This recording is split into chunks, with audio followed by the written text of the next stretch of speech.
My name is Rebecca, and at 30 years old, I was with Brandon, 33, for 3 years. He worked in pharmaceutical sales, always traveling for conferences and client meetings. I'm a project manager, mostly remote, pretty steady schedule. Last month, he told me about a big conference in Cancun. 5 days, major industry event, mandatory attendance. Show me the email from his boss and everything. I helped him pack, drove him to the airport, wished him luck on his presentation. I'll miss you, I said at departures. It just work stuff, babe. Boring meetings and PowerPoints. I'll be back before you know it. Cool, no issues. I trusted him. Never been the jealous type. Day 2 of his trip. I'm scrolling Instagram during lunch. His friend Mariah posted a story from Cancun. Beach club, drinks, party vibes. And there in the background, Brandon in a bikini, well, swim trunks, doing shots at 2 p.m. on a Wednesday. Weird for a conference, but maybe it was a networking event. Pharmaceutical sales is all about relationships, right? Then I saw the next story. Brandon on some woman's shoulders in the pool. Mariah's caption, boys trip, energy airplane, tropical drink. Boys trip, not conference. Boys trip. I sat there staring at my phone. The mandatory work conference was a vacation with his friends. He'd shown me fake emails, talked about his presentation anxiety, even complained about having to miss my niece's birthday party for it. That evening, he texted me. Sessions ran late today. So tired. Missing you, redart. I replied, bet those PowerPoints were killer. The worst, but making good connections. Sure you are. Day 3. He posted on his own Instagram. Not a story, a full post. Beach selfie, designer sunglasses. Caption, imagine being so pathetic. You need to know your boy's every move. Nauseated face. Trust issues equals small energy. My girl knows I'm grinding. Flex biceps. The comments were immediate. Period. Bro, tell them independent king. Some women just can't handle a boss, babe. I stared at that post for a good 5 minutes. He was lying about being at work, posting thirst traps from the beach, and somehow I was the pathetic one for what? Not tracking him. The irony was incredible. I commented, imagine being single. Then I got to work, changed my relationship status to single. No explanation, no drama, just single. Texted my landlord about removing someone from the apartment access list. Called his phone carrier. He was on my family plan and scheduled his line for removal in 48 hours. Went through the apartment and neatly packed his things. Clothes in his suitcases, toiletries in boxes, everything organized and ready. Screenshot his boys' trip posts and my work conference emails for my records. Then I waited. His post blew up. Friends asking if we were okay. What happened? Was this a joke? He didn't respond to any of them. But my phone told a different story. Started with texts. What does that mean? Babe, are you mad about something? This isn't funny. Kendra, answer me. Then calls. I declined them all. Then the panic set in. He tried to FaceTime. I declined. He called Mariah's phone. I didn't answer. He tried WhatsApp, Telegram, even LinkedIn messaging. Finally, a text. I'm at a work conference. I can't deal with your drama right now. We'll talk when I get back. I replied, no need. Your things are packed. Safe travels. Then I blocked his number, but I kept Instagram open. Wanted to see this play out. Update 1. So Brandon came home from his conference to find some surprises. First, his key card to the building didn't work. He had a buzz from the lobby. I didn't answer. He tried calling from the lobby phone. I have it programmed in my phone, so I knew it was him. Didn't pick up. According to my neighbor Terrence, who loves drama more than reality TV, he stood in that lobby for an hour calling, texting from Mariah's phone, even had Mariah tried buzzing random apartments claiming emergency. Finally, building security asked him to leave. He wasn't a resident, wasn't on any access list, and was disturbing other tenants. He went nuclear on Instagram stories. But here's where he messed up. He was still emotional, still drunk on entitlement and rage. He posted without thinking. Coming home from a work trip to find out your psycho exchanged the locks. This is illegal. You can't just throw someone out. Next story. 5 days of meetings and presentations. And this is what I come back to because of one Instagram comment. Next. Gentlemen, This is what happens when insecure women can't handle successful men. She's intimidated by my career. But then his friends started asking questions in the comments. Wait, I thought you were on a boys' trip. Weren't you with Mariah? What presentations? You posted beach pics every day. He deleted the stories within an hour, but screenshots live forever, and his coworkers follow him. Monday morning, I get a call from a number I don't recognize. Almost didn't answer, but something told me to pick up. Is this Kendra? This is Robert Costanos from Vertex Pharma HR. My stomach dropped. Was he actually trying to get me in trouble? Yes. I'm calling about Brandon Morrison. He listed you as an emergency contact, and we're trying to reach him. Oh, he hasn't shown up for work in a week. No call, no show.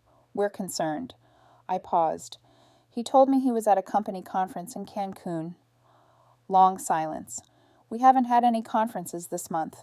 Certainly not in Cancun. Interesting. Did he tell you this was a work event? He showed me emails about it, said it was mandatory. Could you forward those emails to me? This is concerning. I sent in the screenshots, the fake conference emails, his beach posts, his stories about 5 days of meetings, everything. He called back an hour later. Mr. Morrison, thank you for this information. Those emails were fabricated using our letterhead. That's fraud. We'll be handling this internally. Brandon was fired by lunch, but he didn't know I knew that. He was too busy trying to salvage his image. Posted a long Instagram caption about taking time for self-care and mental health and how toxic relationships can affect your career. Then he made mistake number 2.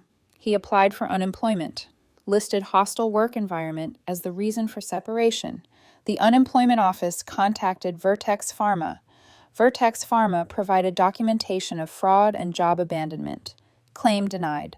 By Wednesday, he was desperate. Showed up at my work. Security called me down. He looked rough. Hair in a messy bun, well, short and unkempt, no makeup, wearing sweats. Far cry from the beach posting about trust issues. We need to talk. He said, no, we don't. You got me fired. You got yourself fired. I just answered HR's questions. Honestly, I can't believe you would do this over a stupid Instagram post. The post, Brandon, you lied about a work conference to go on vacation. You created fake emails. You committed fraud. It was just a few days off. Everyone does it. No, they don't. I needed a break. You don't understand the pressure I'm under. Past tense. He started crying. Ugly crying. Where am I supposed to go? I can't afford my car payment without a job. Should have thought about that before posting about pathetic women while lying on a beach. That wasn't about you. Who was it about then? He couldn't answer. Just stood there, tears streaming. Brandon, we're done. Your stuff is in storage unit B12. At the public storage on 5th. First month is paid. After that, it's on you. I handed him the key. You planned all this. The moment I saw imagine being single, I imagined it pretty clearly. Yeah. Security stepped forward. Ma'am, we need you to leave. He looked at me one last time. I loved you. You love what I provided. Stability, trust, a nice apartment, someone too pathetic to check up on your lies. As security escorted him out, he yelled, You'll regret this. You'll never find anyone like me. That's the plan. I called back. That night, he went full scorched earth on social media, but it backfired spectacularly. Final update. The complete implosion of Brandon's carefully crafted image has been something to witness. After getting escorted from my building, he tried to spin the narrative on social media, posted this long, rambling video about workplace discrimination and vengeful exes collaborating to destroy successful men. But remember those screenshots floating around? His former coworkers started connecting dots. One commented, Wait, you said you were at the Q1 planning conference, but I was there in Dallas, not Cancun. Another. Didn't you use sick days for your grandfather's surgery last month? But you posted from Vegas. Turns out Brandon had been running this scam for a while. Fake conferences, imaginary client meetings, deceased relatives who needed his attention. He had burned through all his PTO and sick days, then started just lying. His ex-coworker, Rashida, who'd been covering for him, finally had enough. Posted a whole thread. Since we're sharing stories, here's mine. Covered for Brandon 23 times in the past year. He was at conferences while I handled his accounts. Never got a thank you. Got written up twice for missed deadlines on his projects. Stay strong, Kendra. The thread went viral in their industry circles. Had ConferenceGate started trending locally. But Brandon wasn't done playing victim. He started a podcast, canceled a modern man's story. Episode 1 was titled, When Love Becomes Control. He didn't count on me having kept every receipt. I didn't engage directly, but when mutual friends asked, I had a simple response. Listen to episode 1. Then look at my Google Photos album called Conference Proof. The album's screenshots of his fake emails, his beach posts time-stamped during meetings, his own Instagram post calling women pathetic for wanting to know their boyfriend's whereabouts while lying about his whereabouts, the termination letter from Vertex citing fraud, the denied unemployment claim. His podcast got ratioed into oblivion. Comments were brutal. Brandon made fake work emails, then called me controlling.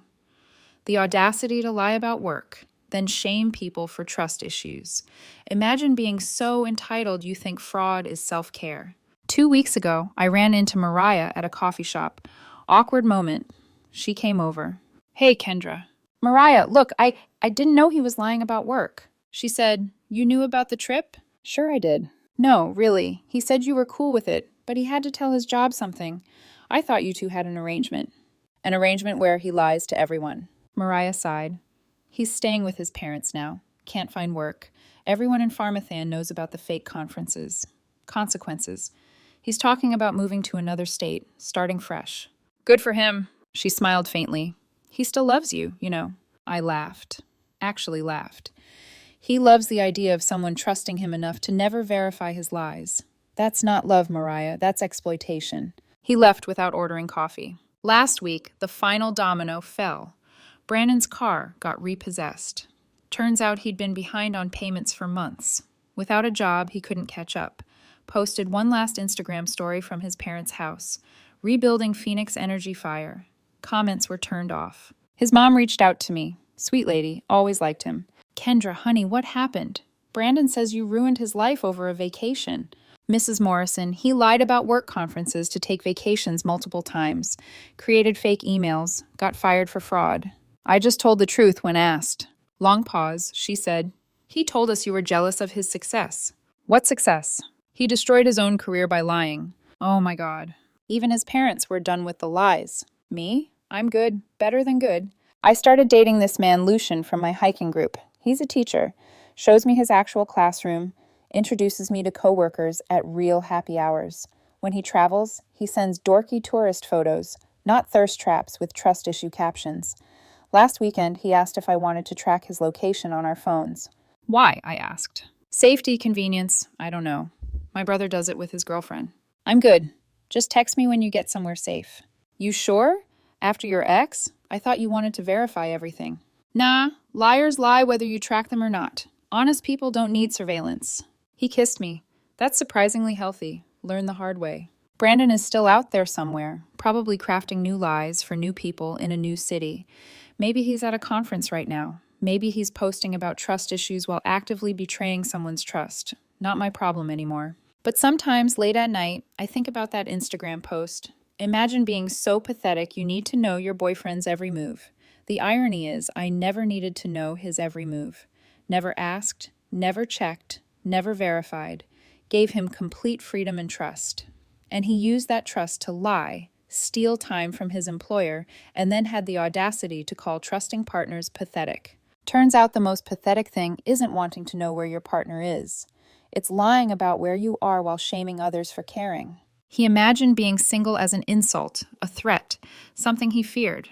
I imagined it as freedom, from someone who confused trust with gullibility.